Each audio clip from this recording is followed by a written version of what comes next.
तो जय श्री राम सभी को। आज हम श्लोक 52, 53 और 54 पढ़ेंगे। श्लोक 52 कुछ इस प्रकार है।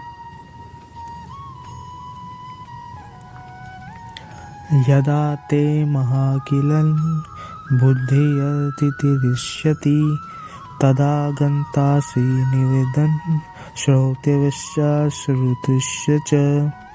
जिसका तात्पर्य है कि कर्म के फल का मोह हो या रिश्ते का मोह या धन या ऐश्वर्य का मोह, यही मोह हमें फंसाता है।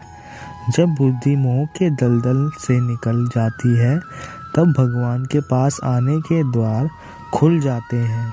रिश्ते, धन, ऐश्वर्य बुरे नहीं है, लेकिन उनसे मोह बुरा है, क्योंकि जब आपका लगाव इन चीज़ों से हो जाता है तो सोचने की शक्ति कम हो जाती है, बुद्धि ठीक से काम नहीं करती, फैसले गलत हो जाते हैं। इसलिए इस मोह को बुरा बताया गया है।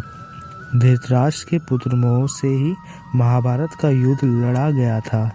युधिष्ठिर के धृत मोह में ही उनका पूरा राज्य चला गया था।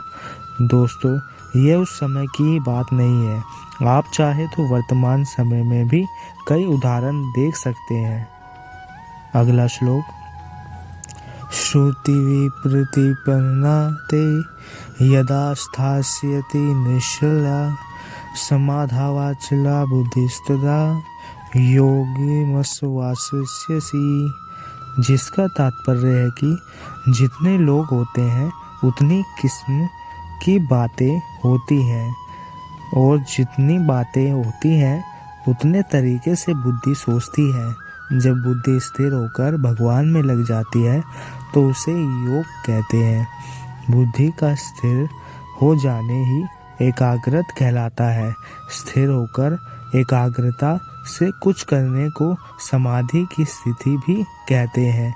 और अगर आपने एकाग्रत से कार्य किया हो तो वह काम कभी भी व्यर्थ नहीं होगा।